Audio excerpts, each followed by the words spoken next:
Hello and welcome to Weird Around Illinois. Today we're going to have one of our interview episodes where we're going to talk to somebody who has seen some things that are pretty weird in Illinois. Let's get weird. Today we're going to be talking to John. John is an associate professor of economics who spent most of his career working in the gas and electric industries before getting into teaching. And he also happens to be my brother. I have been hearing his stories for my entire life. He is more than just a little bit responsible for me going down this odd road of investigating the unexplainable. I remember watching In Search Of with John many years ago. He has had some experiences that he's going to share with us. And with that in mind, why don't you tell us about the first one, John? Okay. And it does really tie in with my background working for the gas and electric utility industry, because this was... I remember the year, 1987, because that was the year of the cicadas, the 17-year cicadas. So they were all over the place around then. So 1987 is indelible. I was working my first career job for electric and gas utility. One thing they do, they have, when they own large power plants, particularly coal-burning power plants, they have to dispose of the ash. And the ash is just like the coal ash if you were in backyard barbecue. It's the same kind of thing. They call it fly ash with coal burning plants. And so what they do in some cases is they sluice the ash into what they call an ash pond. And it's just a very large, in fact, usually it looks more like a small lake than a pond. And they sluice it into this water-filled crevice. Well, we had one of those sites we had a power plant in Vermilion County, Illinois, which is in central Illinois. And one of our power plants was there. And one of my first projects, I was an engineer at the time, was to do a study on how we could expand that particular ash pond because it was filling up and they needed more space. And they ran into trouble. That particular ash pond was in a place called Orchid Hill, which was a nature preserve. They ran into trouble with the Illinois Department of Natural Resources because they said, well, this is a protected area and you have to do something. If you're going to expand that pond, you have to do it in a way that you don't create any unnecessary shade around the orchids because we don't want them disturbed. We looked at mentally I was in a far different place back then. You have to understand is that I was not, I think I'm a much more environmentally conscious person today than I was then. And my only thought when we read the biological study that supported this conclusion that the agency was telling us, it essentially meant that we'd have to spend a few $1 million in extra money to make sure that we were not shading these orchids. And when we divided that by the number of orchids that they counted in our survey, we calculated that we were essentially spending $50,000 on each orchid to protect it from external shading. Wow. And again, me being politically incorrect as I was, all I wanted to do, and this was on a Saturday, I just wanted to go out there and see what a $50,000 orchid looked like. And so these are much more delicate and they're much more attuned to their environment. They really should not be disturbed. So anyway, with that background, I went there, and this is a remote, in spite of the fact there's a power plant there, this is relatively a remote location. It really is a heavily wooded area. I remember when my first encounter there that Saturday, I thought to myself, wow, this is like the land that time forgot. It just seemed isolated. It seemed a world unto its own. And I happened to look up, and I see these things flying around. And I said, oh, pterodactyls, you're right, it is the land that time forgot.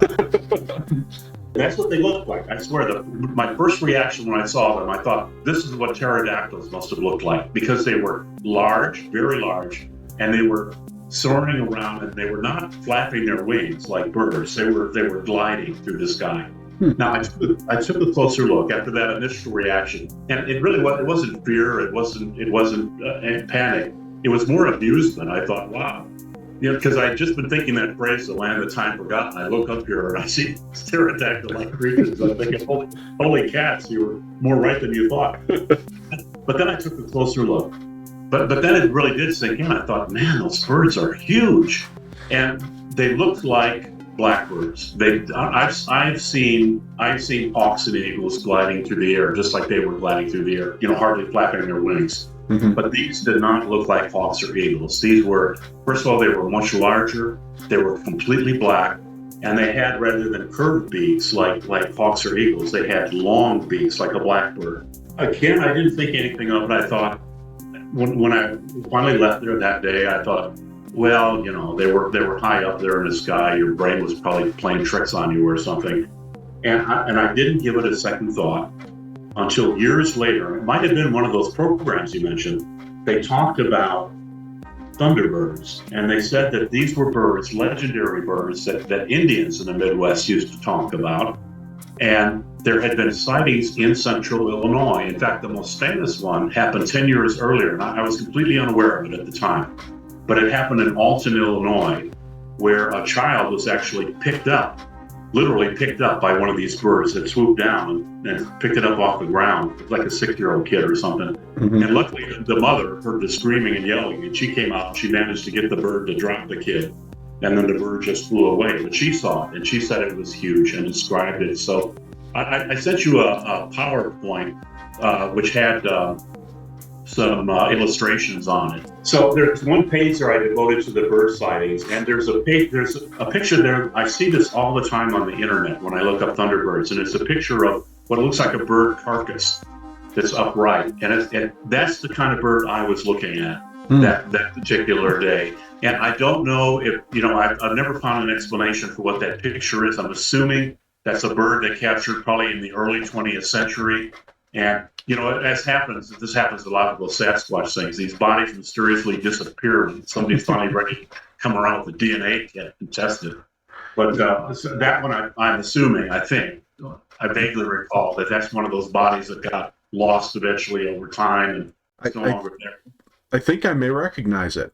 I believe I was reading about this one a few weeks ago. It was actually turned in by a bunch of cowboys in Tombstone, Arizona, in the late 1800s, I want to say, mid to late 1800s.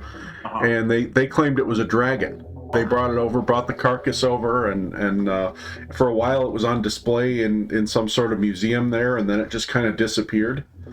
Uh-huh. But it's exactly what you're describing. It was just these guys kind of out looking around, and they found this thing, and they brought it in, and nobody did a DNA test on it or anything because they didn't have that back then. But by the time the technology existed, it had become just a story and a picture. Now, the other thing, I gave you a link on that page, and that link is to an actual 10-minute video of that somebody took, and I think that was in Central Illinois, of a bird in flight. And again, it looked just like the bird I saw. So that was a great confirmation. Now, just as kind of a postscript to this, I lived in Maryland, which was true up until last year.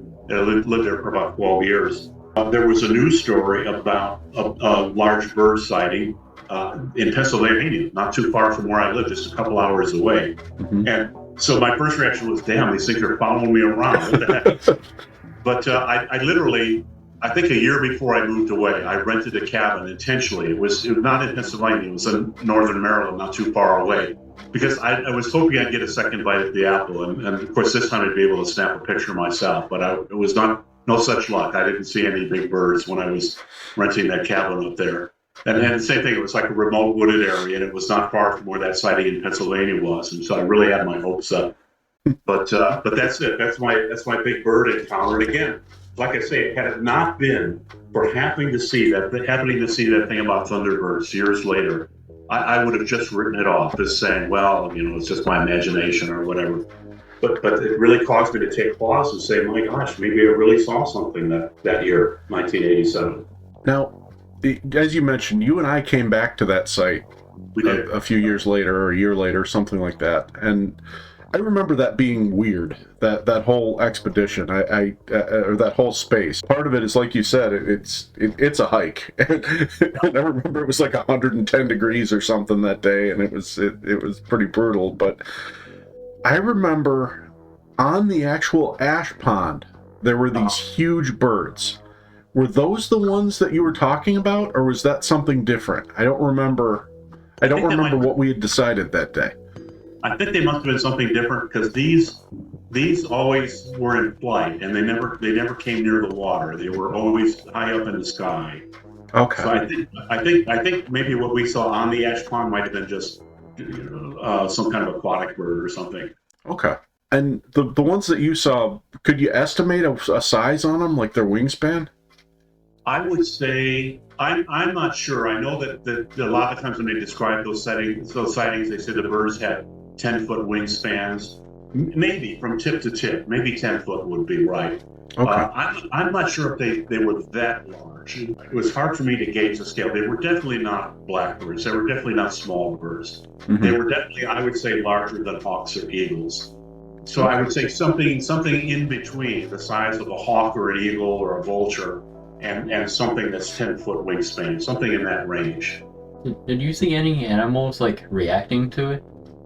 No, no. These were kind of just off to themselves in an upper atmosphere there. They were just kind of soaring majestically, and like I said, they were very rarely did they even flap their wings. They were gliding, and they were just having a great old time up there by themselves, just gliding around. Did the birds make any sounds? Not at all. Not a sound. Not a sound. Okay. And that other bird picture I shared on the PowerPoint slide, the one that some settlers saw in the 17 or 1600s or something. This bird didn't look anything like that. That looked like those guys must have been sampling some mushrooms out there.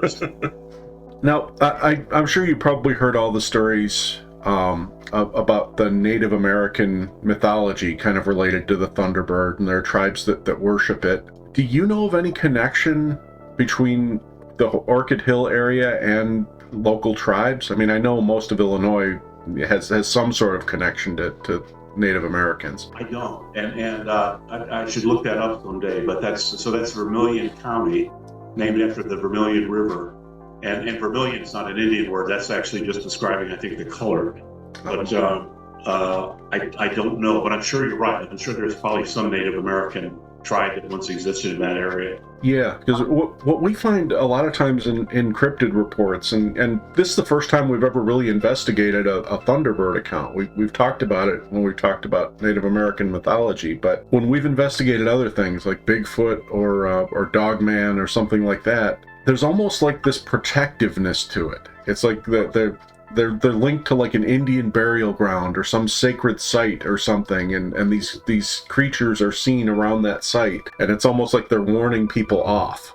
Did you have any sense of foreboding or any sense of warning or anything like that? Not at all. I just, if anything, the bird, like I said, they actually looked kind of majestic up there, and I was kind of in awe. I never felt threatened. I never felt in danger. Never felt that the birds were intentionally trying to be menacing or hostile, and I was just in awe as I was looking at them up there. I thought, wow, I've never seen birds like that before. And I know you've spent a lot of time in Central Illinois. You've never seen anything like it again, right? Never. Well, I'll take that back. Shortly before I moved away from from Illinois, I was actually living in Northern Illinois at the time. But when I moved away in 2007.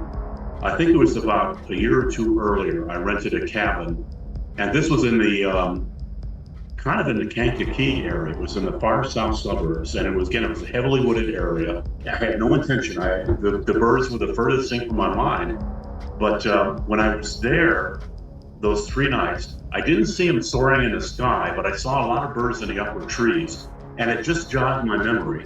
Because they were big birds, and I don't know if they were as big as what I saw in Central Illinois, but they were very big, and it just jogged my memory, and it caused me to recollect that whole Central Illinois experience, because I thought, well, maybe this is where they're nesting. I don't know, but that was I think it was Kankakee National Park. I can't remember, but it was a far south suburbs. It was more northern Illinois than Central Illinois. Probably, if it hadn't been for that earlier experience I'd had in 1987, I wouldn't have given it a second thought. But when I looked up there and saw those large birds, I remembered the birds I saw in Central Illinois. I thought, I wonder if this is the same birds. I wonder if this is where they roost. Were you able to see if there was like a similar color to them by chance? I think they were black. Yeah, I think that's why it kind of jogged my memory, because these were also black feathered birds. Oh, I wonder if they're like kids or something. Yeah, maybe like a baby Thunderbird of some kind. Yeah, those birds were noisy. Unlike the ones I saw soaring in central Illinois, these birds were making a racket. Maybe because they thought they were at home. I don't know. Well, I'm going to be curious to hear if these things keep following you around the country. I'm worried enough about the rattlesnakes and the scorpions. I don't need to have to worry about big birds. All right. Well, thanks very much for the story, and we love weird stories around Illinois, and Thunderbirds are something we've wanted to talk about for a long time, so we've added that to our list of things to look for when we're out and about. Yeah, so we got to take an even deeper dive into research on this particularly, so. Yeah, it's certainly something we're going to be on the lookout for.